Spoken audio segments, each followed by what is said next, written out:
لەگەڵ دەستپێکردنی ئۆپەراسیۆنی گەردەلوولی ئەقسادا لە فەڵەستین، کۆمەڵی دادگەری کوردستان لە سۆنگەی ئاستی ئاینی و ئازادی خوازی و دژایەتیکردنی ستەمەوە لە ئاستی سیاسی و میدیایی و جەماوەری و خێرخوازیدا هاوسۆزی و پشتیوانی تەواوەتی بۆ خەڵکی ستەم لێکراوی غەزە دەربڕی.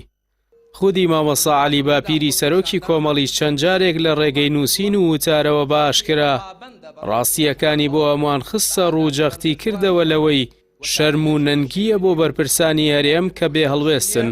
ئەم هەرێمی کوردستانەش ئێمە لە خەڵکێک کە تێیدا مشەخۆرن تێیدا بەهرەمەندن زیاتر خۆمان بە خاوەنی دەزانین.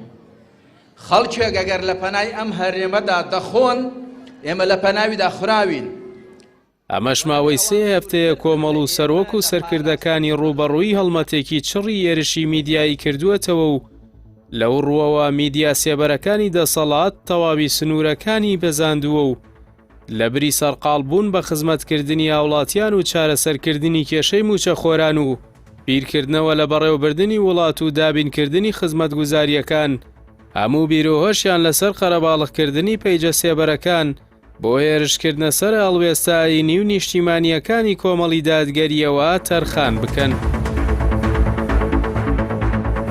ئێستا لە تۆڕە کۆمەڵایەتیە جیاوازەکان و ڕۆژانە سەدان پۆست لە پەیجە سێبەر و نیمچە فەرمی و تەنانەت فەرمیەکانیشەوە لەبارەی کۆمەڵ و سەرکردەکانیەوە بڵاو دەکرێتەوە کە تەواوی سنوورەکانی ئازادی ڕۆژنامەگەری و ئاخلاقی میدیایی و نەریتی کۆمەڵایەتی بەزاندووە و بە زمانێکی شۆڕ و شڕ خۆیان بە بڵاوکردنەوەی بانگەشەی ناڕاست و جنێ و بەخشینەوەی تۆمەتەوە سەرقاڵ کردووە و پارەی لەسەر وەردەگرن.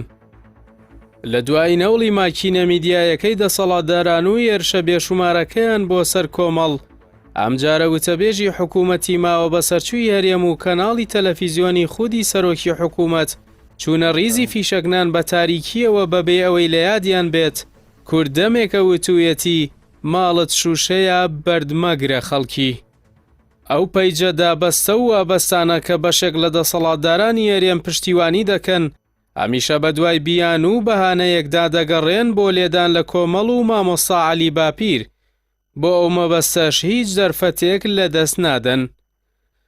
ئێستاش کە لە دۆسیەی گەندەڵی و خراپەکاری بەرپرسانی پارتی و حکوومەت کۆمەڵی دادگەری هەمیشە لە ڕیزی پێشەوەی بەرگریەکانە لە مافەکانی خەڵکی هەرێمی کوردستان ئەو کات لە دۆسیەی پشتیوانی و ئاوسۆزی لەگەڵ فەڵەستینیەکاندا کۆمەڵ پەنجەی خستوەتە سەربرینی دەسەڵاتداران و ستەمەکانی دوومەڵی قەوارەی زایۆنی باس کردووە و باڵپشتی بۆ خەڵکی لێقەوماوی غەزە خستوەتە ڕوو لە بەرامبەردا دەمی ئەو پەیجانە کراوەتەوە بۆ خۆشیرینکردن لەلایەنی ئیسرائیل و دەسەڵاتدارانی ئەمریکا و ئەوروپا و سەرقاڵی ماستاوی بێبەرامبەرن و لەو پێناوەدا دەست لە سوکایەتی و جنێودان و بێڕێزیکردن بە کۆمەڵ و سەرۆکەکەی ناپارێزن.